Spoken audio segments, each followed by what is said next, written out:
이번 규제는 맛보기다. 부동산 다음 대출 규제가 더 있는 건가라는 시장은 긴장하고 있습니다. 어제 이재명 대통령 이야기부터 들어보시죠. 제가 부동산과 관련된 말씀을 좀 드리면 이번에 대출 규제는 맛배기 정도에 불과하죠. 저는 대한민국의 미래가 이 부동산 정책에도 크게 영향을 받을 거라고 봅니다. 투기적 수요가 사실 부동산 시장을 매우 교란을 하는데 전체 흐름을 좀 바꿀까 해요. 이제는 부동산보다는 금융시장으로 옮기는 게 훨씬 더 낫지 않을까 그런 생각을 합니다. 수요 억제책은 아직도 엄청나게 많이 남아있다. 아직도 맛보기다, 대책이 많다 그러면서 공급 정책은 아닌 것 같아요. 수요 억제책이 많다라고 밝힌 거 보니 이 규제 정책을 더 많이 준비하고 있다는 뜻으로 풀이됩니다.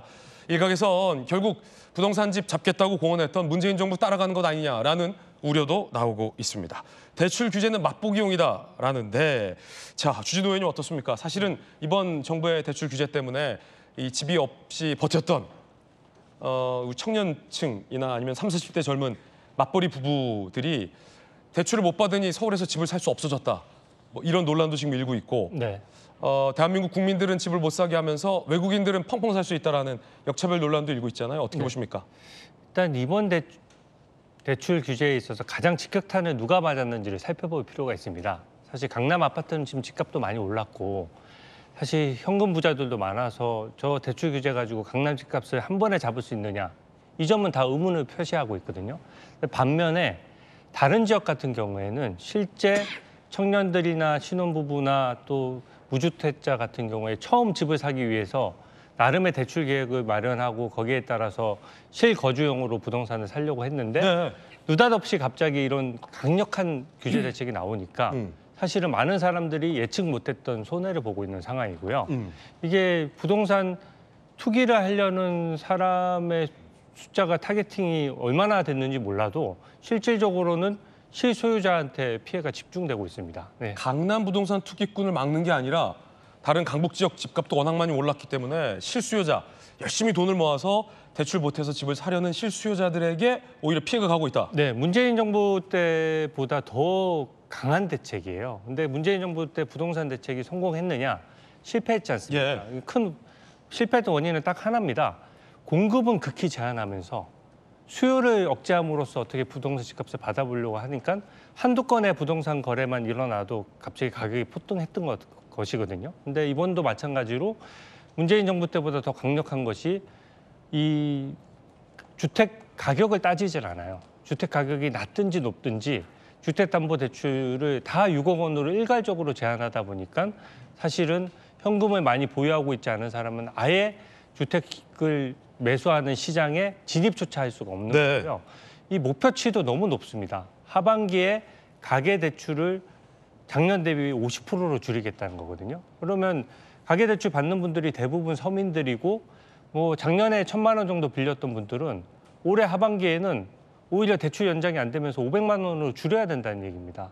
서민들이 갑자기 돈이 없어서 1,000만 원을 빌렸는데 지금 하반기 내에 500만 원을 갚으라고 하면 그게 얼마나 고통스럽겠습니까? 그런 면도 있고 또 정책 대출도 25% 줄이도록 돼 있거든요. 네. 그러면 신혼부부들에게 출산 장려를 위해서 대출을 좀 풀어줬던 부분이라든지 무주택자에 대해서도 지원하던 부분들이 다 일률적으로 줄어들면서 결과적으로 서민한테 가장 피해가 오는 게 아니냐는 거죠. 예, 오늘 많은 경제지 기사를 보니까 사실은 좀 걱정스럽고 우려되는 부분도 있습니다. 모든 정책이란 게 완벽할 수는 없지요. 그래서 사이드 이펙트, 이 부작용이라는 게 있는데 이 부작용이 좀 치명적인 것 아니냐라는 우려가 오늘 경제지에 많이 나오는데 사실 이번 대출 규제와 함께 규제책이 발표된 것이 전세를 끼고 부동산을 거래하는 것을 사실상 금지시켰다. 왜냐하면 전세가 있는 집에 대출을 일으켜서 집을 살 경우에는 반드시 6개월 이내에 집에 들어가서 살 수 있게 살아야만 하게 해놨기 때문에 요 전세 끼고 하는 대출을 막아버리면서 서울의 이 전세 물량이 급속도로 줄고 있다. 그래서 남은 전세 값이 상대적으로 수요가 없다 보니까 공급이 줄어들다 보니까 전세값이 오르고 있다. 그리고 사실은 전세 끼고 팔려고 내놨던 사람들도 대출이 막히면서 이걸 다 월세로 돌리고 있다. 사실은 이 전세 제도가 서민들의 안정적인 주거를 위해서는 필수적인데 전세가 지금 씨가 마르고 있다라는 부작용도 오늘 제기되고 있어 좀 걱정스러운 부분도 있어요. 어떻게 보십니까? 근데 이 부동산 대출 규제 정책이 6월 27일 날 네네. 발표가 됐어요. 그래서 대출 규제도 그 6월 27일 기점으로 해서 지금 그 계약 대금의 뭐 10% 납부하고 계약서가 있어야 되고 이제 이런 굉장히 단호한 어떤 대책이 나왔는데 사실은 이게 놓고 보면 그 성동이나 마포 지역이 지금 한강벨트 중에서도 급등하는 그 지역을 타겟인 것 같아요. 그래서 조금 약간은 조정 국면에 들어간 것 같다고 다들 보고 있고요. 급한 불은 껐다. 껐다. 한 일주일 정도 됐잖아요, 네네. 지금. 그런데 이제 이게 문제는 뭐냐면은 그 지점들이 무너졌을 경우에는 소위 노도강이라고 하는 노원, 도봉, 강북, 그다음에 이제 경기 인천 지역까지 그 풍선 효과가 간다는 거죠. 그래서 적어도 이 지역만큼은 사수를 해야만 일단 급한 불을 꺼야만 그다음에 이제 그 효과가 나타날 수 있다. 네. 이렇게 보고 있는 거라서 사실은 수요 억제, 대출 규제를 통한 수요 억제 플러스 이제 공급에 대한 대책이 나와야 되는데 사실은 어제는 공급에 대해서 대책이 아주 디테일하게 나오진 않았어요. 네. 대통령의 어떤 설명 중에서도 사기 신도시는 일단 생각하지 않고 있다. 기존 신도시 빨리빨리 용적률 높여서 진척이 되도록 하겠다. 이제 이렇게 설명을 했는데 이 과정에서 사실 그 선의 피해자도 나올 수 있는 거고 특히 청년층이나 신혼부부들 이제 이 대출을 온라인으로는 안 된다는 거예요. 그렇죠. 그러니까 가서 대면을 하고 해야만 또 이제 그 계약서가 있는 사람들도 그래야 하기 때문에 사실 불이의 일격을 받은 사람들도 있기 때문에 네. 물론 선의 피해자도 있겠습니다만은 저는 일단은 급한 불을 끄는 게 중요하고 좀 크게 봐서 매크로하게 봤을 때 이 정책에 대해서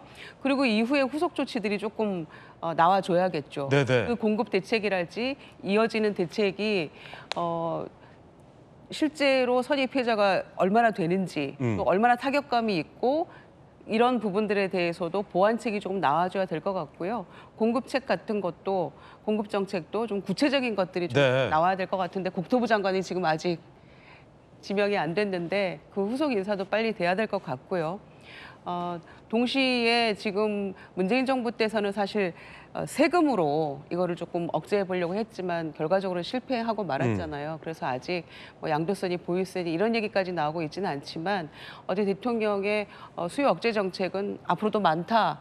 아직은 맛백이다. 이렇게 얘기를 했기 때문에 이걸로도 진정 국면이 계속되지 않는다면 또 추가적인 뭐가 나올 수 있겠습니다만은 일단 이 대출 규제 정책의 효과는 2개월에서 한 6개월 정도 길게는 전문가들이 보고 있기 때문에 그 사이에 저는 뭔가 추가적인 보완책이 나와줘야 된다. 네. 그렇지 않으면 조금 서민들이 힘들어질 수도 있겠죠. 그렇군요. 가장 큰 논란은 역차별 논란입니다. 자, 외국인의 경우는 이런 이 대출 규제에 전혀 해당이 되지 않기 때문에 현금을 싸들고 외국인들이 왔을 때는 우리 국민들이 집을 못 사는 사이에 주요 알짜배기 집들을 외국인들이 쓸어갈 수 있다는 논란이 일고 있습니다. 마침 주진우 의원이 SNS에 이런 글을 올렸군요. 매운 맛보기 정책 피해는 서민이 입고 중국인 투기판을 깔아준 격이다라는 글을 올렸네요. 자, 특히 이제 중국인 현금 부자에 대한 어떤 역차별 논란도 시장에서 제기되고 있습니다. 김구식 교수님 어떻게 보십니까?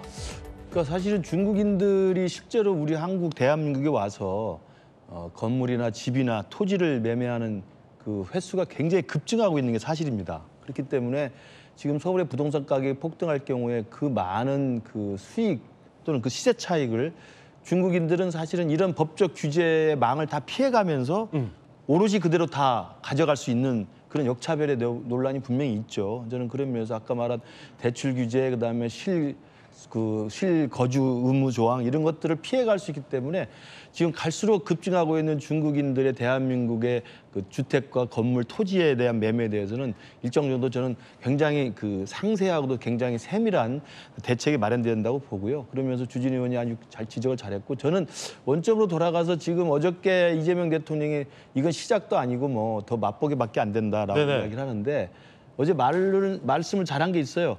수요 억제와 공급 확대라고 그랬는데 지금 이야기하는 건 수요 억제입니다.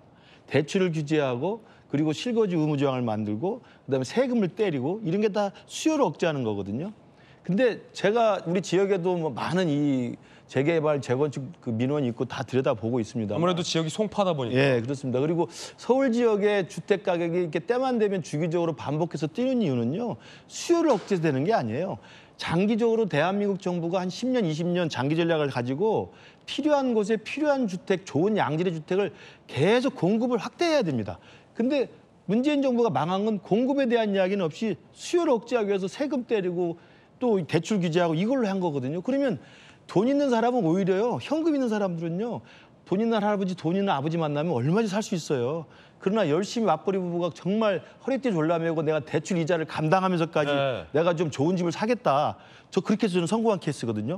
이자 다 갚아가면서. 이자 갚아가면서. 예. 그렇게 하겠다고 그래서 그 사모님이랑 그렇죠. 둘이서. 그 사다리를 한번 올라타보고 싶은데 아예 사다리를 접근을 못하게 하잖아요. 저는 그래서 수요 억제는 100% 저는 망하는 정책이라고 봅니다. 그래서 공급 확대는요. 왜 그러냐면 아까 강남 3구, 노도강, 뭐 마용성 나옵니다만 막아도 거기는 일단 양질의 주거 환경이 있어요. 교육 환경이 있어요. 의료시설이 있어요. 문화시설이 있어요. 거기는 수요가 계속 있을 수밖에 없는 곳입니다. 그렇기 때문에 안정적으로 투자가 되는 거예요. 그렇기 때문에 지금 박원순 시장 때 와가지고 이명박 대통령 때 했던 뉴타운 다 원점으로 돌려가지고 수습시켰죠. 도심 재생한다고 그래서 도심의 좋은 주거 환경을 다 그냥 30년, 40년의 옛날 집으로 그대로 유지했죠. 그리고 지금 우리 지역도 보면 재개발, 재건축해야 될 필요성이 너무 많은데 규제, 심사, 절차, 그다음에 초과이익 환수, 용적률 건폐율, 임대, 소셜믹스에서 임대 비율 어마어마하게 규제가 많아요. 그러니까 계속 지지부진해요. 저는 그래서 제가 진짜 정부를 좀 책임진다면 네. 이렇게 할 게 아니다. 수도권과 서울의 부동산 대책은요. 20, 30년 장기적인 여야 합의로 공급 대책을 획기적으로 만드는 게 제일 중요하다고 생각해요. 정부의 대출 규제책이 이른바 미봉책이다라는 지적 김무식 교수님의 의견 전해드리고 있습니다. 여러분 어떻게 생각하십니까?